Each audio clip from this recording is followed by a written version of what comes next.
Hey guys, it's Jeff Deloach.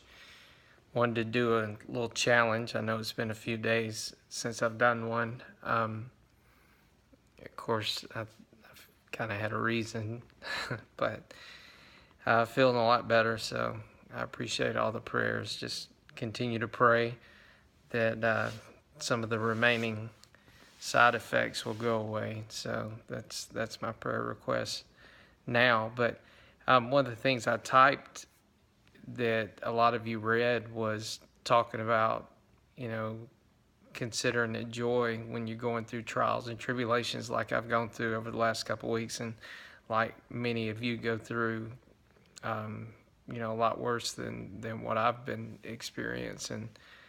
It kind of makes mine seem wimpy compared to what a lot of you guys are going through. And I get asked the question a lot, how do you, I don't understand that. How do you find joy in those type of situations? And let me clear up something. First of all, it's not to sit there and have this attitude of like, I'm so happy I'm laying in the hospital. I'm so happy I have this traumatic brain injury and in so much excruciating pain. That's a little bit different than what in the book of James it's talking about when it says consider it all joy when you're faced with trials and tribulation. Where the joy comes is after the fact. I'll admit when there was a time last week when the pain was so excruciating that joy was the last thing that I would have thought about at that moment. Um, it's looking at the whole picture, the big picture, and understanding the Christian life. Paul, numerous times throughout his writings, refers to the Christian life as a race, running a race. And of course, the race isn't finished until you get to the end and you're in the presence of Jesus Christ for eternity. So when you look at that and you look at the Bible as a whole and you look at what our Christian life is supposed to be about, it's supposed to be about a life of perseverance. It's supposed to be about a life of trying to reach a level as close as possible to Christ as we can here on this earth. Of course, we can't, reach that perfection, but we can strive to reach that perfection.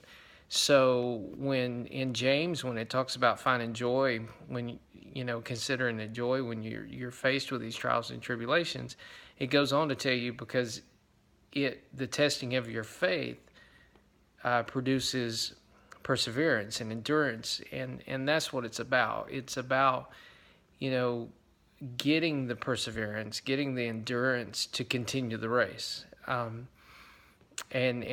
when that happens, when you're able to look back and like I am now that I'm out of the hospital and I'm healing still, but I'm able to look back and say, there's a reason for that. There's a reason that I was there. There's a reason that I've been put through this trial, this tribulation, and in that I find joy, knowing that God is allowed this to happen in my life for a reason, and I know that it's to build, spiritual growth in my life, and that's where the perseverance and the endurance comes in.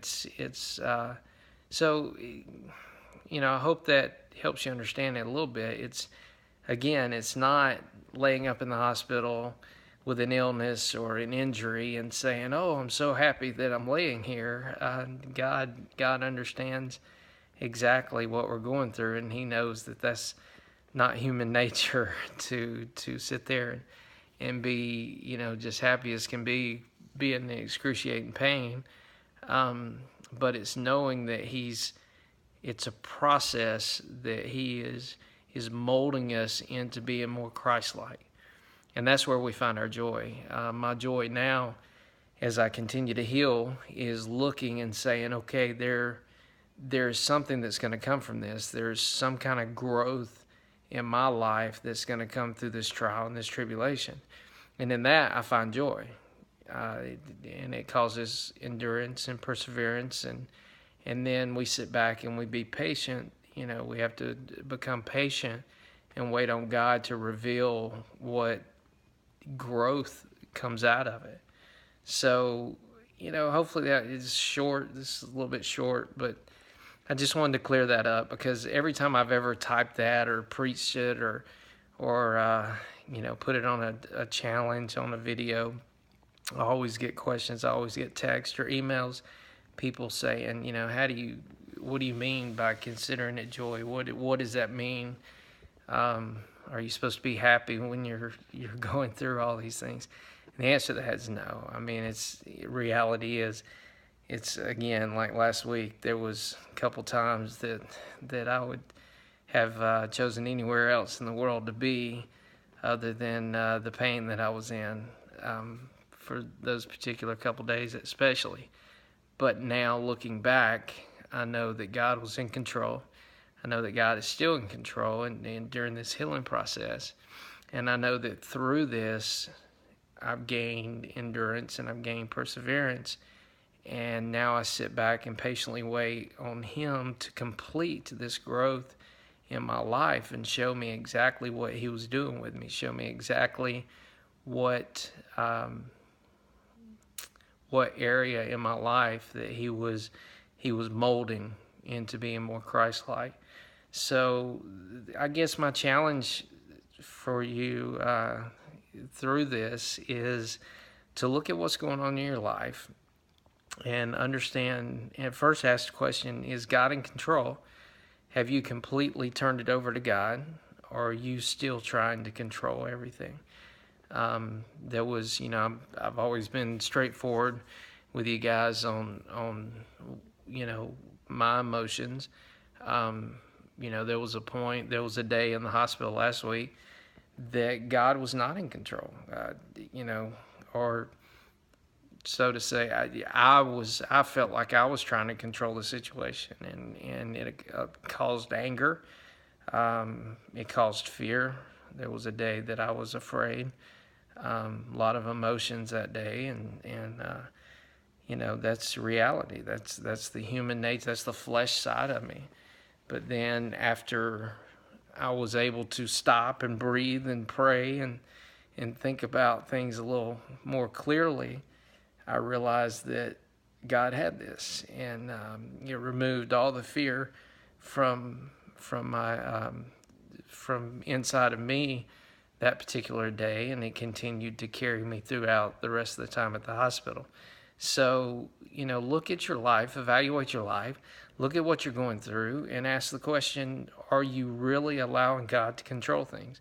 Are you really putting Him in the driver's seat and you just sitting in the back and letting Him take you where He wants to take you and mold you how He wants to mold you? And that's the Christian life. Christian life is about living by faith, and then faith in Him, and having faith that no matter what roads He takes you down, whether they're smooth roads or they're bumpy roads, knowing and trusting that they're the best roads. And sometimes they are bumpy, and there's a reason for that. And when you can have faith and completely trust that He knows that the best options and best things to make you more Christ-like, and to build endurance and build perseverance in your life, when you do that, you'll become a more effective Christian. You'll have more of an impact on people that you come in contact with every day. So hope this helps. I hope it explains a little bit what it means when it says consider it all joy when you're faced with trials and tribulations, because there's times that it's definitely hard to understand, and definitely hard to see the joy in it, but trust in Him, and I assure you that He'll remove the fear, He'll remove the doubt, and He'll fill your soul full of answers and comfort, and even during pain, He'll comfort you in a way that's you just can't even put into words. I mean, even with the excruciating pain that I was in,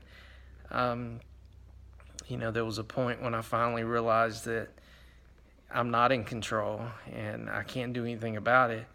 and I turned it back over to God. Even in excruciating pain, there was a sense of comfort in my soul, because I knew that regardless of how bad the pain was, I knew that He had a reason, and that He was going to get me through it, and it was going to be perfect when I came out of it. So anyway, hope this helps. Hope you have a wonderful day. See some of you hopefully on Sunday, 9:45 at Liberty Community Church. Talk to you later. Bye.